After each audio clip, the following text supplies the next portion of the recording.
सबसे पहले आप सबको मेरी प्यार भरी नमस्कार। जब भी हम स्पिरिचुअलिटी के रास्ते पे चलने की कोशिश करते हैं तो सबसे पहले हमारा ध्यान जाता है पुराने स्क्रिप्चर्स पर, होली बुक्स पर। तो जब हम उनको पढ़ने की कोशिश करते हैं तो उनकी वर्डिंग ही ऐसी होती है तो हमारी समझ में कुछ आता नहीं है। तो फिर हमारे दिमाग में सेकंड आइडिया आता है कि हम उनकी ट्रांसलेशंस को पढ़ें। हमने एक ट्रांसलेशन पढ़ी, हमें लगता है कि हमें बहुत कुछ समझ में आ गया, तो फिर हमारे ध्यान में आता है कि इसी ग्रंथ की कोई दूसरी ट्रांसलेशन भी है।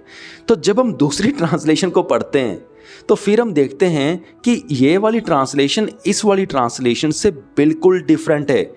इस पे कुछ और ही मीनिंग बताए जा रहे हैं और इसमें कुछ और ही मीनिंग बताए जा रहे हैं, तो हमारी कन्फ्यूज़न और बढ़ जाती है। तो फिर हमें होता है कि हम कोई और ट्रांसलेशन पढ़ लें।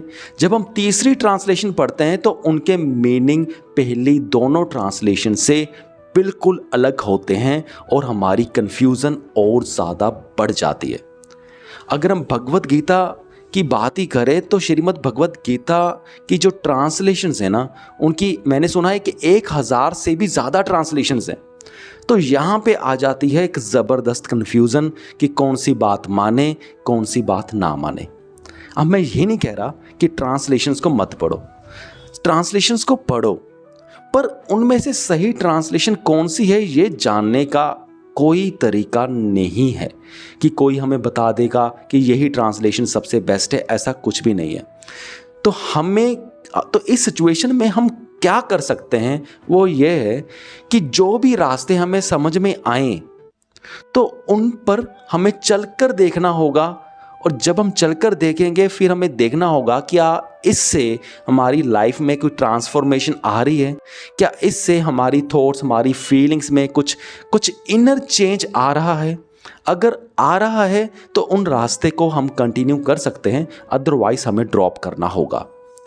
इस ज़माने में स्पिरिचुअलिटी को सीखने के लिए सिर्फ पुरानी बुक्स या होली स्क्रिप्चर्स पर हमें डिपेंडेंट नहीं रहना चाहिए। मैं ऐसा नहीं कह रहा हूँ कि वहाँ से हमें रास्ते नहीं मिलेंगे, बहुत सारे रास्ते मिलेंगे, ज़्यादा से ज़्यादा पढ़ें, पर उनके साथ हमें अपना दिमाग भी खुला रखना होगा।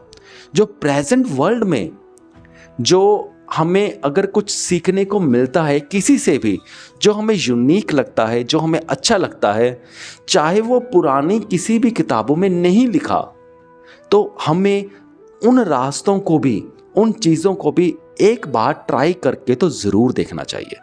अगर ट्राई करके अच्छे रिजल्ट आते हैं, अगर हमारी इनर ट्रांसफॉर्मेशन होती है, देन व्हाई नॉट, हमें उस रास्ते को फॉलो करना चाहिए।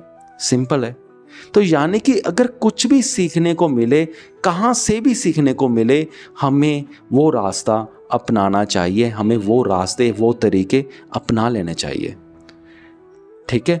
सो मेरा पॉइंट यही था। मुझे उम्मीद है कि आपको मेरा पॉइंट समझ में आ गया होगा। सो इस वीडियो को यहाँ तक देखने के लिए आपका बहुत बहुत धन्यवाद।